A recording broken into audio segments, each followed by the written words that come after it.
snap. The kick is in the air, and the kick this time is no, sir-ree. No, sir-ree. Final score, Tennessee 20, Florida 17. Pandemonium reigns.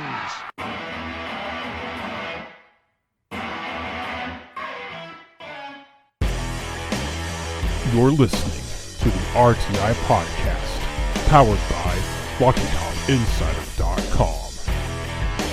Hello, everyone, and welcome back to another episode of the RTI Podcast. I'm Nathanael Rutherford, your managing editor at RockyTopInsider.com, joined by Ben McKee, our number 2 guy here, the staff writer for RTI, and is also the producer and co-host of the Swain Event morning radio show. Give that a listen every morning from 7 to 10 a.m. on Swain's app or on Periscope and Facebook Live as they do the Swain Event TV. We appreciate you all tuning in to another episode of the podcast here. If you're new to the show, we appreciate you tuning in for the first time. You can find us on Apple Podcasts. You can also subscribe to us with your favorite podcast app on your Android phone. So we're free on Android and iPhones, any kind of Apple devices, actually, if an iPad or whatever, you can listen to us there as well. You can click on the podcast tab on our homepage at RockyTopInsider.com and listen to it there. Download it straight from that webpage or listen to it straight from the webpage, and you can find our links to Android and iPhone stuff there. And we have a new way of listening. This is going to be the debut for this episode. We're going to start posting our podcasts and stuff to YouTube as well, and that way it's going to be kind of a little bit different of a thing. We'll have, just the audio stuff there, but I think you can also turn on subtitles for it if you kind of want to read along. May also put in some video and stuff with it. If we're talking about something from fall camp, may put in a little some video from stuff we gathered from fall camp, or put on some highlights and stuff from the season if we're talking about something pertinent there. So it'll be a new way to experience the podcast. So be on the lookout for that. If it's not this episode, it'll at least be the next one, but I'm going to try to get this one up onto YouTube. You just search Rocky Top Insider on YouTube and subscribe to us that way, and there'll be a link to subscribe to it here on the post of the podcast on our website as well. Ben, it is officially football time in Tennessee. We have fall camp this week. On Friday is the first official practice for year 2 of Jeremy Pruitt. It's going to be a very interesting one. There are some positions that are kind of decided, some starters who you can kind of more or less pencil in, or even, permanent ink in there and get them in there as the starters. But there's going to be a lot of position battles, and that's why I want to spend this episode talking about. It's kind of a little bit of a preview of fall camp, but specifically looking at really the most important position battles heading into fall camp, because there are a ton.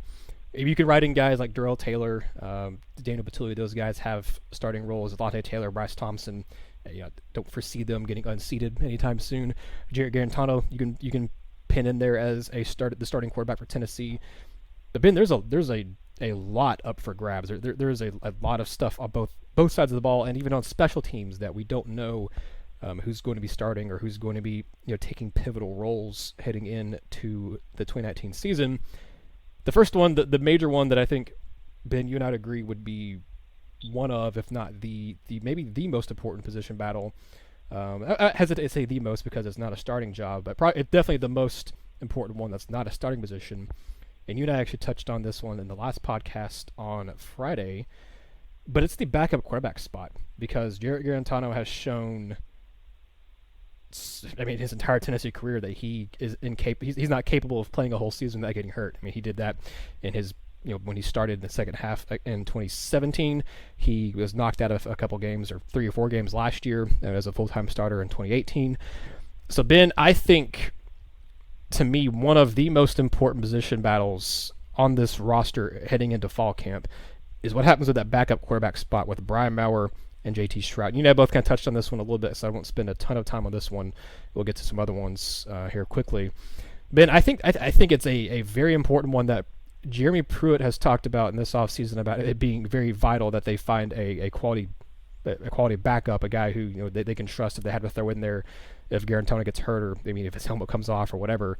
But Ben, I'm curious on what you think of this quarterback battle, because you and I both have been on record saying earlier on in the season we both expect JT Shrout to be the guy who's going to be the backup. I still think as the season wears on, we've been asked this I think twice now in the weekly mailbag, I think as the season wears on, Brian Maurer has a very good chance of overtaking JT Shrout. But Ben, I want to get your feel on this position battle as it starts. Do you think it will be JT Shrout to begin? Because I think it will be him to begin. But do you think JT Shrout just holds down the starting position throughout the season, or do you think we could see some jostling even as early as kind of the first few weeks of fall camp? Yeah, I think it'll be JT Shrout to begin the season, simply because Brian Maurer did struggle with turning the football over in spring. He was a little lost in terms of throwing the football.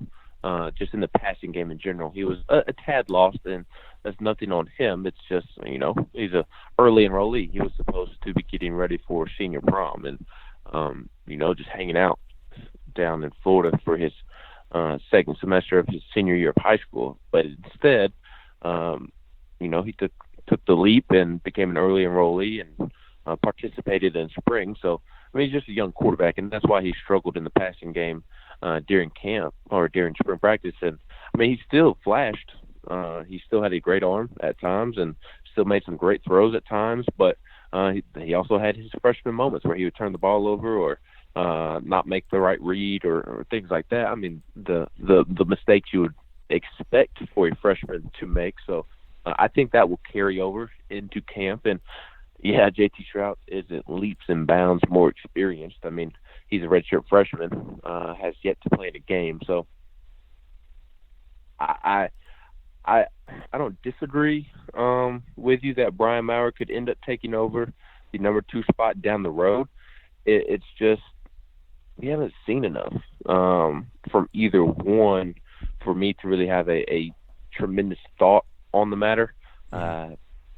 I've mentioned it, and you've reiterated last fall camp, at least at the beginning, the staff was actually higher on JT Shrout than Keller Christ, to the point to where, Keller Christ went in when, JG had to miss the rest of the Alabama game, but and the same as the Vanderbilt game. But if JG had gone down in the Auburn game and had to miss 3 or 4 games, it would have been a much different decision, I think, based off of comments that were made behind the scenes. And I think JT Shrout would have gone in for the long run instead, just because they trusted him with the football more. And I think the reason people are talking about Brian Maurer more than JT Shrout is because Brian Maurer is the new guy. Yeah, JT Shrout came in last year, but the new guy is always the one that's talked about most, even over the guys that came in the year before. Look at this year. J.J. Peterson is talked about a lot, but Henry To'oTo'o plays the same position and is talked about more. And they were pretty much equally ranked around the same area. It's just Henry To'oTo'o is newer. He has brought excitement more recently than J.J. Peterson has. So I do think there's a little bit of that with Brian Maurer, but both have big arms. JT Shrout, Brian Maurer have big arms. I do think if it is even, if it's back and forth, I could see maybe Maurer having the edge because of his ability to run the ball. He's very athletic, very fast, very mobile, can make plays with his legs. I could see that giving him the edge. But for now, I think JT Shrout is kind of the forgotten man just because all of the talk has been about JG improving as a leader, as a quarterback. And then other than JG, a lot of people are talking about Maurer. So I think JT Shrout is the forgotten guy. But for the time being, I do think he's the best option as the number 2 guy. I think that's a fair assessment. I like your point there about Shrout being kind of the forgotten guy because Maurer is the new guy. Maybe I'm guilty of that a little bit. From what I saw of Maurer, not necessarily in spring ball because we didn't really get to see a ton of those guys, and the Orange-White game is, you take everything you see with a grain of salt. But I like what I saw from Maurer in high school, and granted that's very different, and he was playing against, not great competition down there in Ocala where he was playing at. He was playing in Florida, yes, but he wasn't playing against some of the better competition in Florida, like some of these other schools that he wasn't playing. I'm forgetting, I'm blanking on the name, but it has a lake in it. But there's guys at Tennessee are pursuing this year from Florida who play at some top end. Lakeland? Yes, thank you. From top end high schools in Florida, and he wasn't in Westport down in Ocala. wasn't one of them. But I think that's going to be an important one because whoever wins that spot, whoever gets the number 2 spot, Ben, that they're going to see action this year, even if it's being thrown in blowouts or whatever, like we saw Keller Chris kind of last year. But we also saw Keller Chris come in when Guarantano got hurt. So I think even if it's just some action in blowout games, because Shrout's red shirt's already been burned, or not burned, but he's already used a red shirt season last year, so they can put him in more than 4 games. But I also wonder if they put Maurer in at some point to see what they have with him. And I don't know. I'll be intrigued to see what happens there, but I think that's a very important one.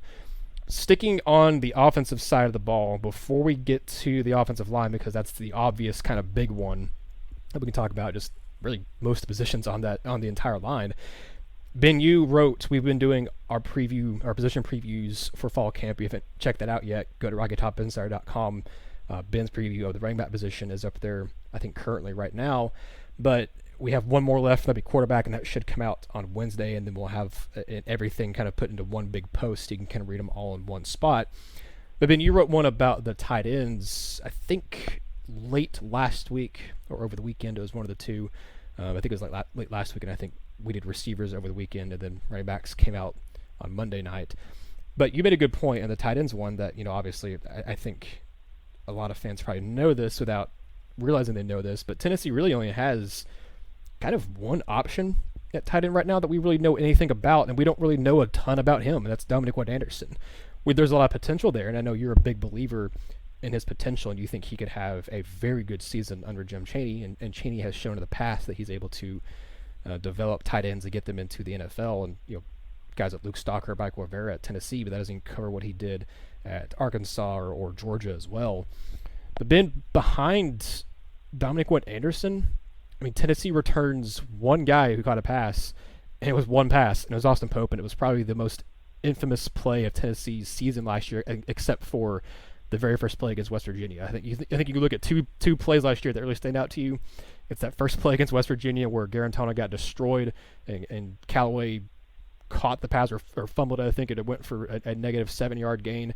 And then you also think of Austin Pope's 55-yard catch where he fumbles the ball out of the back of the end zone against Florida. So, I mean, there are a couple plays you think of last year. Those are two of the ones that immediately stick out to me in my head.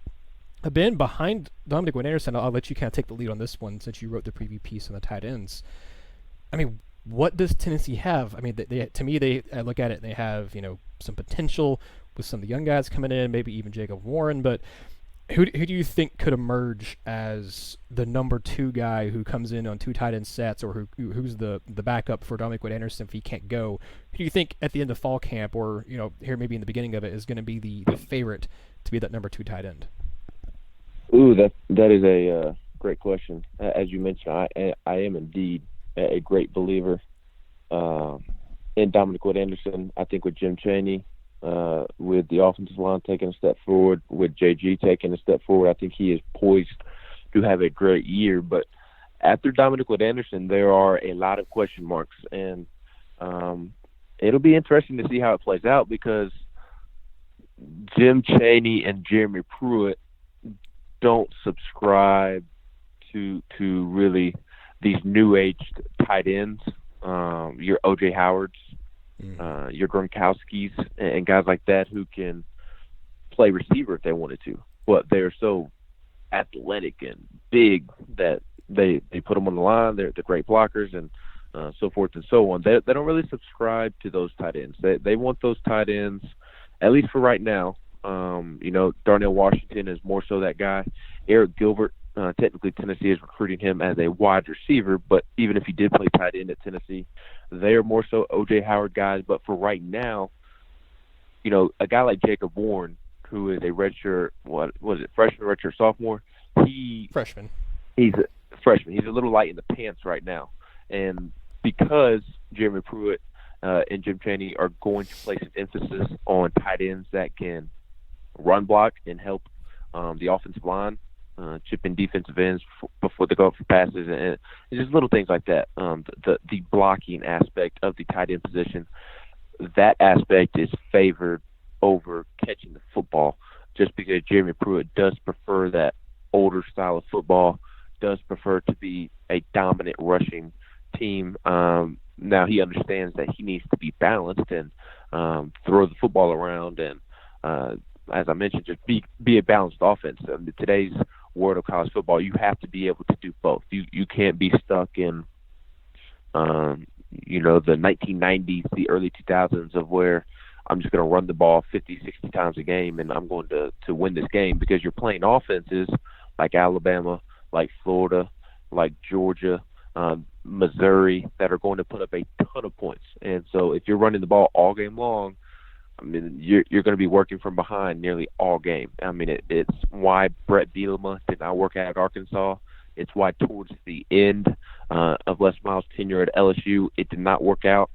So there's two scenarios that I see playing out. There are going to be the run-heavy packages, where I think actually former walk-on Andrew Craig will be the number 2 tight end. And again, I think that is going to be primarily for blocking purposes.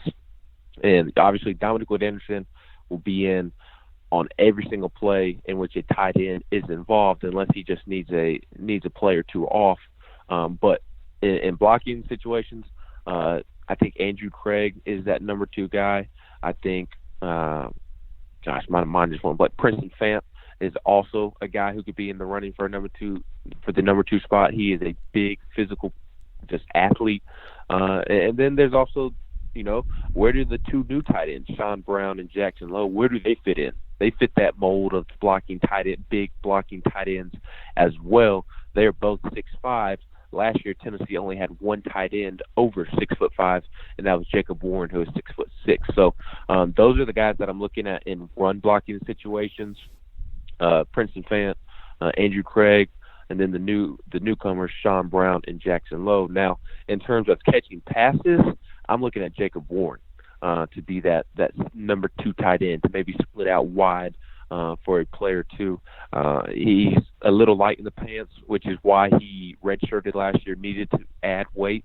But we saw in high school him make SportsCenter top 10 plays because of some ridiculous catches that he made on Friday nights at Farragut High School here in Knoxville. So behind Dominic Wood-Anderson, I could see him, stepping up and being that number 2 tight end in the passing game and just simply in terms of catching passes. And then let's see how Sean Brown and Jackson Lowe look in terms of catching the football, catching passes. And then, I leave out Austin Pope by accident. He'll be in the mix. I think he'll be a top 3 tight end on this team, regardless of the situation. He is a guy that can catch the football.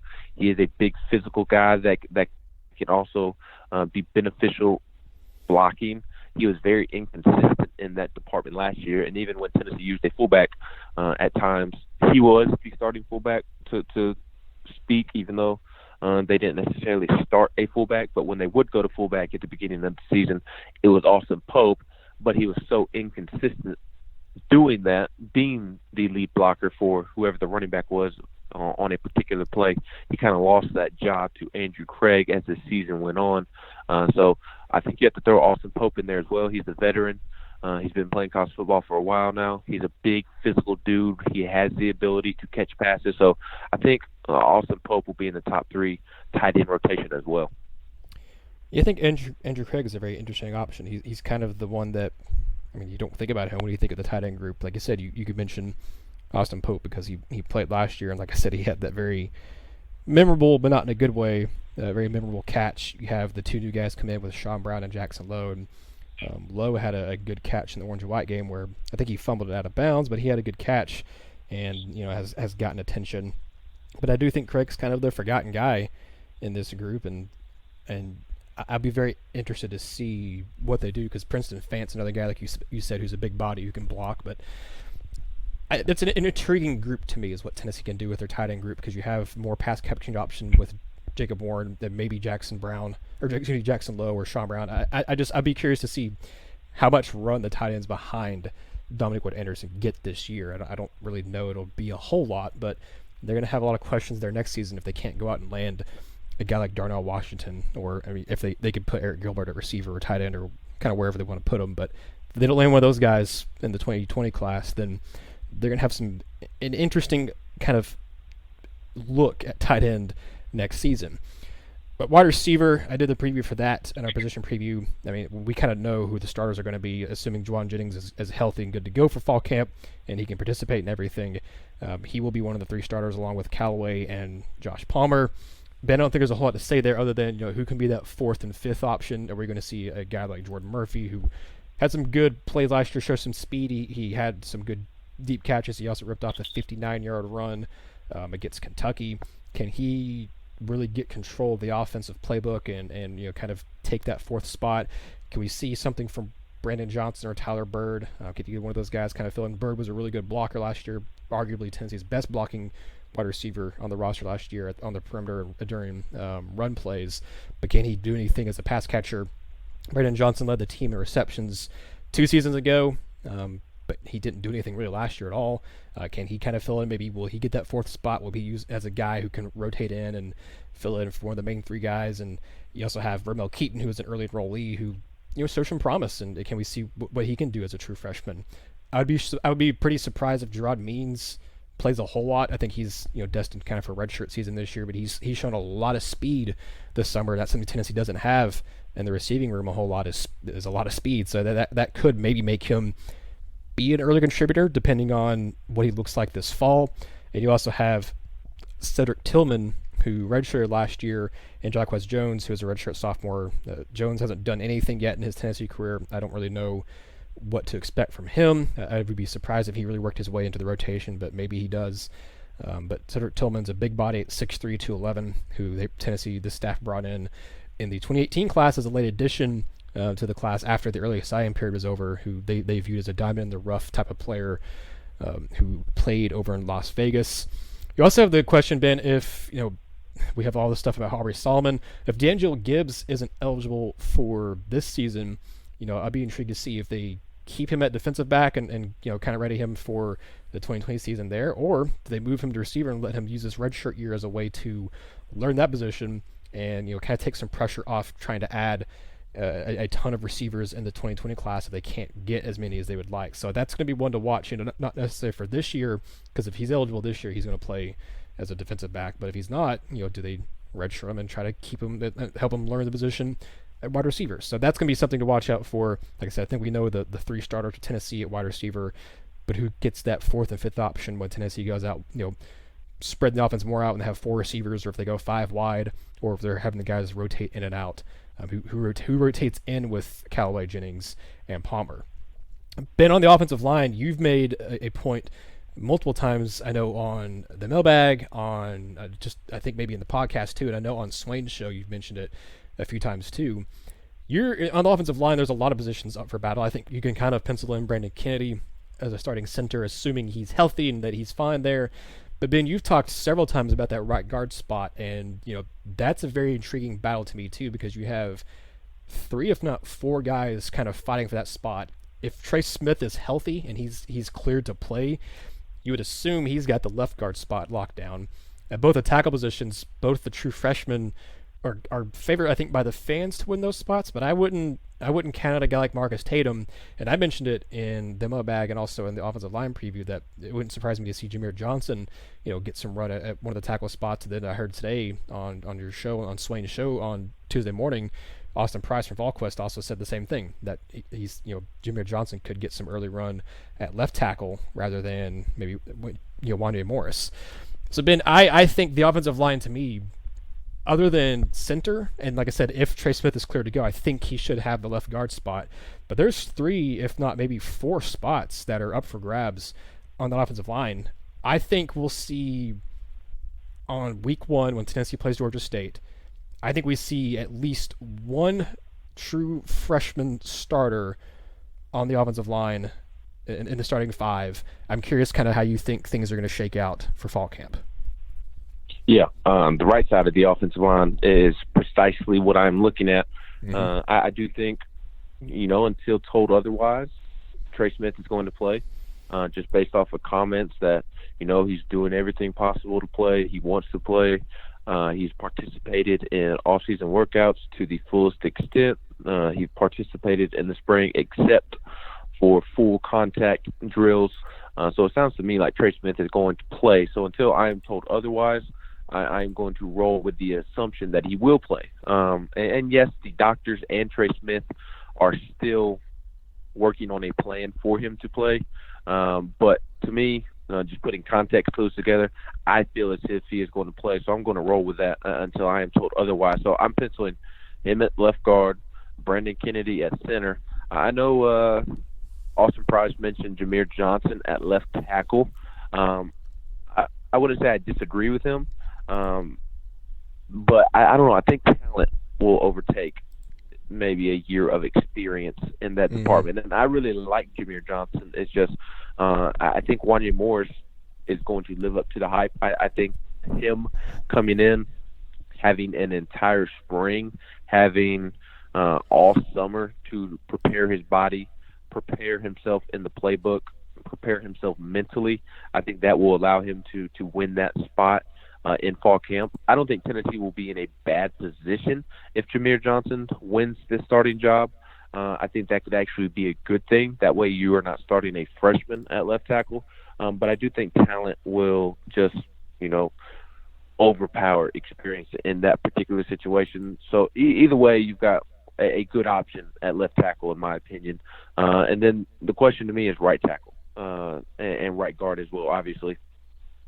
Is Darnell Wright ready to go from day one? If not, that means who's the right tackle? I can't think. My brain's having a fart. That's Marcus Tatum. Yes, Marcus Tatum. Thank you. If Darnell Wright is not ready to go, Marcus Tatum needs to be ready to go. And if those two aren't, do we see a situation to where they slide Jameer Johnson over to the right side of the offensive line and maybe use him at right tackle if those two aren't ready to go? I think Darnell Wright by the end of the season will be the starting right tackle, but he did not have the luxury that Darnell Wright or that Wanya Morris did of coming in early as an early enrollee, learning the playbook, spending several more months in the strength and conditioning program with Craig Fitzgerald. So I wouldn't bet on him being ready to be a day one contributor until he proves us otherwise. So I'm looking in for Marcus Tatum to win that job at the beginning of the season. Darnell Wright potentially taking over midway through the year. And if not, then do they slide Jameer Johnson over? I think that would be a good option as well. And then at right guard, I think you have plenty of solid options. Ryan Johnson is a veteran who can hold down his own. You have Kayron Calvert, who had a really nice spring, a really nice summer. I think I'm very high on him. You have Jerome Carvin, who would be a really good option. And then there's also guys that we didn't even talk about in Nathan Niehaus and Riley Locklear, who could, sneak up and steal one of the two deep spots, or even potentially a starting spot. Nathan Niehaus had a really nice spring, so there's a lot of good options to where, or I don't know if I think good. There are a lot of solid options going into fall camp. A lot of different rotations that could sort themselves out, and I think Tennessee would be okay with. But that is what I'm looking forward to the most this fall camp, is seeing how that sorts itself out, because quite simply, Tennessee's football season is going to go as the offensive line goes, as the defensive line goes, and to be a little more specific, the offense is going to go as the offensive line goes. Yeah, absolutely. That's 100% spot on there. On the Marcus Tatum topic there, I was not a big believer in Marcus Tatum last year, and I've been hoping he would keep proving me wrong, because Tennessee's kind of needed him to play a lot over the last couple seasons. I want to see him this year, because I think this could be where he might be ready. And like I said, we both said it here, he could start out ahead of one of the younger guys, whether it's Wanya Morris or Darnell Wright. Ben, when he came into Tennessee, we talked about before about Butch Jones and his staff bringing in guys in the 2016-17 class as kind of oversized tight ends and trying to get them to become bigger as the years went on. When Tatum got here as a freshman in 2016, he was 6'6", 265 pounds. That's not a lot of weight to put on a 6'6" frame when you're supposed to be an offensive lineman. That's not, that's maybe a little oversized for a tight end, but that's not a bad height and weight for a tight end if you're wanting that. 6'6", 265. As of right now, and this is from, I think, the summer numbers, so I think he's probably a little bit heavier than this now. He's 6'6", 316 pounds. That is a huge amount of weight he's gained in 4 years. He's gained about 15 pounds just about every single offseason, it looks like, for Tennessee. But I would imagine he's probably closer to probably 320 or so now that you're heading into fall camp, because like I said, that was at the beginning of summer when they updated the summer roster. They have him at 316. So he's finally kind of got good enough weight on that 6'6" frame to where he looks like an actual, SEC offensive lineman. So I'm very intrigued to see what he does and if he holds off one of the younger guys for a starting spot. On the defensive side of the ball, Ben, I mean, there's just as many questions, if not more, about that defensive line. And a lot of it has to do with, is Aubrey Solomon going to be eligible or not? That's kind of the biggest question besides just who the heck's going to start. Because right now you have, I think we could both pencil in Emmett Gooden as a starter because he's the only, big contributor returning from last season that Tennessee has, because they lost all three starters and a pivotal fourth guy in Paul Bain. Emmett Gooden kind of had some good moments last year, but he was, a little inconsistent. Kind of did come on stronger as the season closed. I think unless he gets hurt, he's going to start for Tennessee on the defensive line. But Ben, I think also you wrote the piece on the defensive line for our position preview. I mean, there are a lot of kind of wishing and hoping going on with that defensive line. We saw, Matthew Butler have a pretty good spring. He kind of was one of the surprises of spring. I think him and Shannon Reed were probably two of the biggest surprises on defense of guys you weren't expecting to hear from. You expected to see what can Joe McCullough and Quavaris Crouch do, but we were expecting Matthew Butler and Shannon Reed to kind of emerge as potential, solid impact type of guys. I think Butler has a chance of nailing down a starting spot as one of maybe the defensive end spots there. But you also have guys like, what can Darrell Milton bring in? If Aubrey Solomon's eligible, I think he's going to have a spot. But then you also have Savion Williams coming in, who has had a lot of hype coming in. We also have Elijah Simmons as a true freshman who's already being touted as the strongest player on the roster potentially, or one of the strongest players on the roster. Kingston Harris redshirted last year. I think that's going to be an interesting one to look at. Karak Garland just put his name into the NCAA transfer portal, so he's most likely not going to be here anymore. Then you have Greg Aronson, who had that nasty leg injury his senior year of high school, who they redshirted last year. What can he bring? Is he fully recovered? Does he still have that that step he had before his injury? What's he bringing to the table? And I think I mentioned Latrell Bumpus as another option, who's still, I think, a little undersized for what they want as a defensive end guy there, but he's 6'3", around 275. And as I mentioned, John Mincy, a guy who Tennessee staff was very high on when they brought him in as a late addition to their 2018 class, and he came in and played a little bit last year as well. I think this staff is very much hoping John Mincy can be at least a fourth option for the team this year, to be a valuable rotation piece. Ben, this defensive line has a lot of questions, and it goes beyond just whether or not Aubrey Solomon can be eligible, but I think him being eligible, there are two guys who could change the trajectory of Tennessee's season depending on their status, and that's Trey Smith and Aubrey Solomon. I think if Solomon is eligible, he's going to be one of the three main guys who start, and also when they have four down linemen, he'll be out there as well.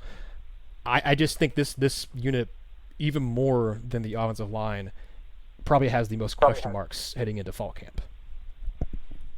No, I agree with you, because at least along the offensive line, we just went position by position along the offensive line, and there seems to be a general consensus of what the options are, and who is going to slide into what role. Whereas along the defensive line, who in the world knows what the heck is going to happen? I mean, we assume that Emmett Gooden is going to be the starting defensive tackle, but what if Savion Williams, comes in and it lives up to the hype, and next thing we know, he's the starting defensive tackle? I think that would be the best case scenario, because then you could slide Emmett Gooden out the defensive end, and then there's two of your three spots, and you hope Aubrey Solomon is eligible to play. That makes things a little more clearer, because then your starting three could be Savion Williams, Emmett Gooden, and Aubrey Solomon. If not, then it's probably Matthew Butler, Emmett Gooden, and Savion Williams. I think an interesting name to watch is Elijah Simmons. Just the fact that Darrell Taylor mentioned at SEC Media Days that he is already the strongest defensive tackle, or the strongest player on the football team as a whole, not even the strongest defensive lineman, but simply the strongest player on the team, and he has yet to put on the pads for a practice yet. That's remarkable, and Swain and I have had two discussions on whether that is a good thing or a bad thing that Elijah Simmons is the strongest defensive, or I keep saying strongest defensive player, the strongest player on the team in general. And Swain and I both think that it is actually a good thing, because it's not as if Craig Fitzgerald just took over the strength and conditioning program, or the staff just got here and Elijah Simmons is the strongest player on the team. This is with everybody in the program being a year and a half into Craig Fitzgerald's strength and conditioning program. So I think that bodes well for Tennessee. I think at minimum, Elijah Simmons is in the two deep. I don't think he's going to redshirt this year. I would be surprised if he does. If he does, it's probably going to be because of injury. But I think Elijah Simmons is going to see his fair share of snaps along the defensive line. And then there's also Darrell Middleton, the JUCO defensive lineman that Tennessee brought in, 6'7". That is size that Tennessee does not have and will absolutely crave, especially as SEC play begins. Does he take off and earn? I don't know that he'll earn a starting spot, but does he earn a spot in the two deep? The two deep plays a good bit, so even just because you don't earn a starting spot amongst three defensive linemen doesn't mean that you are not going to play a ton. So Darrell Middleton is a name to watch. As you mentioned, there's John Mincy, and then after that it's just kind of a bunch of guys who haven't done anything yet, and there's a lot of opportunity there for everybody, and it's up to those guys to obviously take it and run with it. But I think the top four defensive linemen, regardless of spots, assuming Aubrey Solomon is eligible, is going to be Solomon, Emmett Gooden, Savion Williams, and Matthew Butler. I really like Matthew Butler. I think he's going to have a big year this year as well. Yeah, there's a lot of questions, and depending on how things shake out in fall camp will kind of depend on who this staff trusts rotationally. As you mentioned, there's gonna be more than just 3 or 4 defensive linemen playing. They're gonna play 5, 6, maybe 7 guys, like I said, but that depends on who they trust, and that's not gonna be just decided in fall camp. They're gonna have to decide some of that, in the Georgia State game, in the BYU game, and in the UTC. That's who they play before Florida. So I mean, they have 3 weeks to kind of really. In that BYU game, it's not going to be an easy win either, and that's going to be Tennessee's going to have to, for sure, play with it, a strong effort to win that game. That's when they're going to really find out some more stuff about what their rotation has, and by the time they get to the Florida game, I mean, they better have a good rotation figured out, and that'll be a game where you're going to make some adjustments because, well, this guy looked pretty good in these first 3 games, but now we're playing SEC competition, and suddenly he can't hang. So it's going to be one of those things that's on the fly. I meant to mention this earlier with the offensive line. But I think whoever you see starting game 1 for Tennessee, the starting 5 on the offensive line, I would be pretty surprised if that's the same starting 5 you see by the time we get to October. I mean, I just would. By the time that point you've played Florida and you're coming off your bye week to play Georgia, I would be surprised if the same starting 5 you have on the offensive line is the same starting 5 you have by the time you're opening the SEC slate, or by the time you're playing Georgia. I could say the same thing for the defensive line. It would not surprise me at all if the starting 3 or the kind of the main 4 or 5 you have on the defensive line isn't different by the time you're into SEC play, by the time Tennessee goes into October. So that to me, both of the lines of scrimmage just have a lot of questions, a lot of moving parts I expect to maybe move around some as the season goes along. At linebacker, like I said earlier, you can pretty much pencil in Daniel Batuli and Darrell Taylor into starting roles, but I think, to me, besides the 2 lines of scrimmage and maybe the backup quarterback position, the other spot I'm looking at most when it comes to position battle is who's the other pass rusher besides Darrell Taylor? Is it going to be DeAndre Johnson? Does one of the young guys, is it Roman Harrison? Do they put out Quavaris Crouch to the outside, or maybe Henry Toa, even though Crouch and Toa both are probably going to get their first look at inside linebacker? I mean, they have a logjam there. If J.J. Pearson shows up and that's another intriguing storyline too. But if he shows up and does a good job, he's at inside linebacker too. Do they kick out Crouch, or do they kick out Toa and put one of those guys at outside linebacker along with DeAndre Johnson or Jordan Allen? They don't have a lot of pass rushing options, as Pruitt said at SEC Media Days, as he calls them DPRs, the designated pass rushers. He mentioned they have 5 this year, and they're going to have 4 next year because Darrell Taylor graduates. I I think to me that inside linebacker spot's intriguing because Darren Kirkland Jr. had to medically retire. That leaves that open. I do think it's Will Ignont will get that one. I think Shannon Reed will be a strong rotation piece, but you have a lot of young guys there to push for playing time. But I really think the biggest defensive storyline outside of the defensive line is who's that second pass rusher besides Darrell Taylor. And if Darrell Taylor gets hurt for any reason, who fills in for him? So I think DeAndre Johnson is probably that guy right now. I would very hesitantly kind of pencil in as your guy to be there. But I mean, they also worked out Daniel Batuli and Chris Crouch both at outside linebacker in the spring. Kevon Bennett kind of emerged a little bit. He was another one of the surprises of spring, of a guy who has slimmed down quite a bit since he first got here because he was brought in as a defensive lineman. Now he is 6'2", about 248, 245, somewhere around there as an outside linebacker. So that's another one to keep an eye on. But Ben, that to me is the biggest question besides defensive line on the defensive side of the ball is who does the staff trust? Maybe they approach it had to do it by a by committee approach, but who do they trust by the end of fall camp to be the second guy who's out there as the outside linebacker alongside Darrell Taylor when they're in a 3-4 set or 4-3 set? Because I imagine most of the time, I don't say most of the time, but a lot of the time this year they'll still be in a nickel formation, so you probably only have Taylor and Batuli out there most of the time. But when they have 3 linebackers or 4 linebackers out there, who is that other guy coming off the edge for Tennessee? I mean, it's got to be DeAndre Johnson or Kevon Bennett.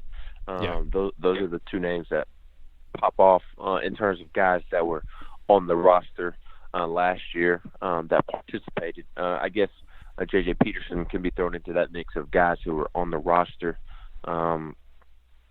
I agree with you that I think Quavaris Crouch starts off inside. Henry To'oTo'o starts off inside. But because you do have Will Ignont there, I could see a situation to where if a second pass rusher at outside linebacker is not emerging, then they throw Crouch or To'oTo'o on the outside and let those guys get to the quarterback. I think DeAndre Johnson is the name to watch, though. I think he is capable of getting the job done. I kind of think that he is the forgotten man. He has made nice plays here and there, has played a lot of football, a second year in Jeremy Pruitt's system, has great coaching at that position. So I think DeAndre Johnson is the name to watch for, but I do think the intriguing storyline is if we're 3 weeks into camp and, the coaches don't like the progression of that outside linebacker spot opposite of Darrell Taylor, do they float one of the young guys out there and let them go try to get the quarterback? But regardless, somebody has to emerge to take pressure off of Darrell Taylor. I mean, this even goes back to the defensive line conversation. Somebody has to emerge in the front 7 outside of Darrell Taylor to prevent him from being double-teamed consistently because that is absolutely going to happen. It won't matter against Georgia State, but it will happen against Georgia State. Week 2, it will matter, and Darrell Taylor will be double-teamed against BYU. And if there's one thing we know about BYU, it is that they are going to be a physical, strong football team. Somebody has to emerge opposite of Darrell Taylor, or else one of the best pass rushers in the SEC isn't going to be efficient. I mean, it's simple as that. So whether it's Roman Harrison stepping up or one of the other newcomers, somebody has to step up and do it. Yeah, it's got to be somebody. Like you said, Johnson kind of got the most run after Jonathan Kongbo. Well, obviously, Darrell Taylor got the most run, but after Jonathan Kongbo went down last year, it was very much a who's going to rush the passer, and DeAndre Johnson did get some run there. He wasn't overly impressive. He had some times where he would flash a little bit of potential, and I'm struggling to remember which game it was. It was an SEC game where I thought, wow, he actually looked pretty good there. But he wasn't. Maybe I think it was Kentucky. Maybe I'm not sure, but it was a game kind of later on where he was asked to do more. He finished last year, and he appeared in all 12 games, had 13 tackles, 3 tackles for loss, and 2 sacks. I mean, that's not a terrible stat line for a guy who, I mean, he wasn't expected to be counted on at the beginning of the season. He ended up starting against Alabama. That was when he got his first start. That was after Kongbo had gone down for a season-ending injury. He got 4 tackles, and I think 4 tackles and a sack against Auburn when he filled in for Kongbo in that game. and then he also got a sack against Kentucky. I think that's the game I was thinking of, is when he flashed a little bit in that Kentucky game too. But I think he's kind of my favorite too, Ben. Jordan Allen was a guy who you saw, I guess, a little bit of drama with him this offseason where he put his name into the transfer portal and then pulled it back out. I don't really know what to expect from him. I guess not a whole lot, but Kevon Bennett to me is the guy to kind of watch out for and see if he can unseat. I wouldn't even say unseat, because I don't think that job is Johnson's to lose. I just wonder if he can overtake him, or if he kind of sits in as the number 2 guy behind both Taylor and Johnson. Should one of the guys have to come out, or should they get hurt? We'll kind of wrap it up here with the secondary, and then looking kind of a little bit at special teams. But Bennett secondary, I think that's probably the most stable position heading into the 2019 season. I mean, you feel good about Guarantano, I guess, as the starting quarterback. We didn't really touch on the running backs there, I just now realized, but we pretty much know that too, as far as who's the number 1, number 2. It's going to be Chandler and Tim Jordan. And then you have a question of, can Jerry Banks hold on to the ball? If he does, he's probably the 3rd guy. What kind of role does Eric Gray have? And then Carlin Fields-Aimee is going to be an interesting one to keep an eye on, but we kind of know about that one. I'd say running back and secondary are probably 2 of Tennessee's more stable positions. You have both Bryce Thompson and Darrell Taylor are pretty much guaranteed spots. I think the only thing there is whether Thompson's going to stay on the outside, or if they trust someone else to go on the outside, then they move him into the nickel spot, because they did experiment with putting Thompson at nickel, kind of the inside slot guy during the spring. So what happens there? But either way, Thompson and Taylor are going to be probably your 2 main cornerbacks. You have Balin Buchanan and Warren Burrell, who's a freshman coming in, who are kind of battling for that nickel spot, or kind of the second main spot. I think Kenneth George Jr., who we all thought was going to be kicked off the team, they kept him on, and I'm very intrigued to see what he does, because apparently the staff kind of likes his potential. I mean, they brought him on as a very late addition in the 2018 class, and he didn't play a whole lot last year. He, I think, appeared in a couple games, then he got hurt and missed the rest of the season. But that star position will be interesting to watch out for too, because that star position is a very pivotal spot in Jeremy Pruitt's defense. So who fills in that spot? We've seen guys kind of get run there, and I think Kenneth George Jr. is one of them. Sean Schamberger was one of them. I'm trying to remember who else was there in the spring. I think D'Angelo Gibbs might have been in the star position a little bit, but it's kind of a hybrid safety corner linebacker. It's just kind of a do-it-all type thing. I've heard some good buzz about Cheyenne LaBruza as far as a guy who he's improved his speed. I just don't know where he's going to kind of fit into all this. But Ben, to me, the only questions I really have about the secondary, because I also haven't mentioned yet, Nigel Warrior is probably going to be starting at safety. I think Trevon Flowers will be a guy I think he's going to be the starting safety alongside Nigel Warrior, but also, you have some competition there with Jalen McCullough. You also bring in a guy like Aaron Beasley, who's going to get his first shot at safety. Tyus Fields looked pretty good, I think, in the star and at safety a little bit last year, earlier this year as an early enrollee. So Theo Jackson, don't count him out either. I think, Ben, the only major question I have for Tennessee secondary would involve who's going to be that nickel spot, who's going to be the third cornerback in your 4-2-5 set, and then does Trevon Flowers nail down that starting spot? And if he doesn't, who gets in there? Because I really think Trevon Flowers, I list him as, I think, my number 1 potential guy for a breakout season this year for Tennessee, because he flashed a lot of potential last year as a true freshman, and I think he would have had an even better year if he doesn't sustain that injury in the bye week before the Auburn game, because he was on track to have I think a very good season as a true freshman and maybe be an all-SEC freshman type player. But I'm very high on Trevon Flowers. I think he does nail down that second spot, but I think, to me, the biggest questions are who's the third corner, and then is there going to be does Jalen McCullough or one of these younger guys really push for playing time as a true freshman? Yeah, I think the question with the secondary is who is playing behind the starters. I mean, I think Tennessee has a nice little group of starters, and Bryce Thompson, Alante Taylor. Those two form one of the best young corner duos in the conference, in the country. And then at safety, I do like Trevon Flowers. I do like Nigel Warrior, but they still have a lot to prove. Trevon Flowers, I expect big things from him last year, but he also didn't play a ton last year as well. And then Nigel Warrior, I mean, based off of his ranking coming out of high school, has been disappointing, quite frankly. Even last year as a junior, everybody expected him to take a step forward because Jeremy Pruitt was his coach, and he dropped interceptions and he couldn't wrap up, and that was frustrating to watch from an upperclassman. So I like those two as a safety tandem, but they do have a lot to prove this year. And then outside of those four, I mean, who is filling in the backup spots? If one of those guys has to miss injury, who is going to fill in? I like Jalen McCullough as a potential two-deep player at safety. At nickel, I do think it'll be Balin Buchanan at least to start off the season because of him being a veteran. He has played a lot of football at Tennessee. He is one of the guys on the roster who has played a ton of football but is forgotten about because he is a junior or a redshirt senior. He's just been here a while, and he's maybe been recruited over. So he's a forgotten man. But I do think he is a trustworthy option for Tennessee this season at the nickel spot. But behind Bryce Thompson, Darrell Taylor, and Balin Buchanan, who's playing?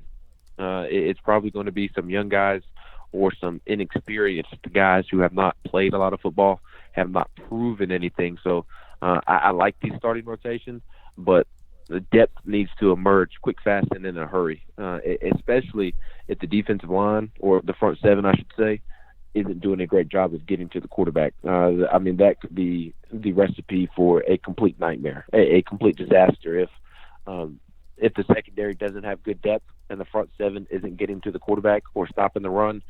It could be a long season. So depth needs to emerge, whether it be young guys or guys like Sean Schamberger, Theo Jackson, guys like that who have already been on the roster for a couple of years now. And lastly, we'll finish this up. This has gone a little bit longer than I thought it would, but we had a lot to say, and there's a lot to preview, a lot of position battles to look at heading into fall camp for Tennessee. But the last thing we'll look at here, Ben, special teams. I think we kind of know from based off last season kind of who the punter is going to be, probably who the kicker is going to be as well. But there's a lot of questions and kind of a lot of unknowns about who's going to be kick returner and punt returner for Tennessee this year. Punt returner, I mean, Marcos Callaway got voted second team All-SEC for his return ability. I would imagine he gets first look as a punt returner, but maybe he wants to focus more on his wide receiver duties and, not have to worry about doing special team stuff, because we saw last year, he fair caught a lot of balls. But when he returned it, he showed some potential. He returned it for a touchdown, got a second career punt return touchdown last year. Granted, it was against one of Tennessee's, weaker opponents, but he did it. I think it was in the Charlotte games when he did that one. But he's shown some potential. Obviously, some really good potential when he's there. So do they keep putting him out there as the guy, as the punt returner, or do they try to find someone else? Because there are several options there, in my opinion, of guys that they brought in. Because I think, if I remember correctly, Tyus Fields or Warren, one of the defensive secondary guys they brought in was a really good returner in high school, and I don't remember which guy it was now, but there are some guys there that I'd be intrigued to see. Nigel Warrior actually showed a little bit of potential as a kick returner last year, but so has Ty Chandler in his career. He has a kick return for a touchdown as a true freshman. They used him a little bit last year. I mean, I think I know the least probably about the punt returner and kick returner positions. Probably the kick returner, because like I said, I think Callaway is probably the favorite punt returner, assuming he still wants to do that role. But I think I know the least about what Tennessee is really looking at a kick returner, and I don't really know how much we'll see of that in fall camp. We didn't get to see under Pruitt last year during fall camp and during the season. We didn't really see very much special team work at all. And then in spring practice, I mean, I don't think we saw any special teams work that I can remember. So I don't really know how much you and I will get to see in practice this year in fall camp. We may just have to go off of any updates we get from Pruitt. But I think I know probably the least about what Tennessee's looking at kick returner as far as any of the kind of big position battles Tennessee has. Yeah, and even with kick returner, I think it's Ty Chandler's job. I mean, Ty Chandler already has one career kickoff return for a touchdown. He's electric in that portion of special teams. And outside of Ty Chandler, I think Bryce Thompson is also another great option if Ty Chandler gets hurt, or if I don't think Jeremy Pruitt is worried about his starters being hurt on special teams. But if that were something to play a factor, I guess Bryce Thompson would be a starter as well. But Bryce Thompson is a guy that he could throw out there if he's not comfortable with the running back room and not comfortable with the depth there and doesn't want to get Ty Chandler hurt. Then maybe he floats Bryce Thompson out there. Although I think Bryce Thompson is more important to the secondary than Ty Chandler is to the running back room. because, like I just mentioned, who's filling in for Bryce Thompson? I think Tim Jordan, Jeremy Banks, Eric Gray, Carlin Fields, and me, much better options to fill in for Ty Chandler than anybody on the defensive side of the ball that can fill in for Bryce Thompson. So I think those are the two guys that are going to be returning kicks. I think Marquez Callaway is going to be the punt returner. I think Alante Taylor is an intriguing name to watch in the return games. And then kicker and punter is Brent Samaglia, Joe Doyle. I mean, simple as that. And, not a whole lot of complaints from them last year. I feel like they were above average. I feel like that's a fair take. They didn't, have miraculous great seasons, Trevor Daniel-esque season, Michael Pilardi his senior year-esque seasons. But they also weren't bottom of the barrel. They weren't bad. So that's a good thing that we aren't talking about specialists throughout the season, throughout the off season. So just for them to continue to improve will be the biggest thing. Yes, I can agree with that, and I'm just very intrigued to see who, like you said, I think Ty Chandler is probably the guy I would pencil in there, that kick returner as well. But they had him in last year, but they took him out last year also because he had that concussion against West Virginia. So I think they're just being fairly cautious with his health, and I can 100% understand that for him and for the team as well. But that'll go ahead and wrap it up here for this episode of the RTI Podcast. We appreciate all of you tuning in and listening. Like I said, if you are new to this show, we appreciate you giving us a listen. There are a multitude of ways for you to do that moving forward. You can find us on Apple Podcasts. You can also subscribe to us on your favorite podcast catcher on your Android phone, Android device. We're now going to be uploading our podcast to YouTube as well. So like I said, go find us on YouTube. Just search for Rocky Top Insider on YouTube and subscribe to us there. We already have a couple thousand subscribers there, so be sure to go do that. That might be a way for some of you to make it easier on you if you have a YouTube subscription to YouTube TV or YouTube Red or whatever you want to, whatever their premium thing is now. That might be an easier way for you to listen along as well if you don't have a podcast thing you listen to a whole lot on your phone. That could be a way for you to do it and still kind of close it, because I think if you have their premium thing, it lets you close the app and still listen to it whatever you're watching or listening there. So we appreciate all of you tuning in. We'll have one later on this week, either on Thursday or Friday, talking about what Pruitt had to say in his press conference to open up fall camp, or talking about stuff that happened on the field on Friday after Ben and I have seen the first day of fall camp. Signing off for Ben McKee, I am Nathanael Rutherford. Thank you all so much for listening to this episode. And until next time, this has been another episode of the RTI Podcast.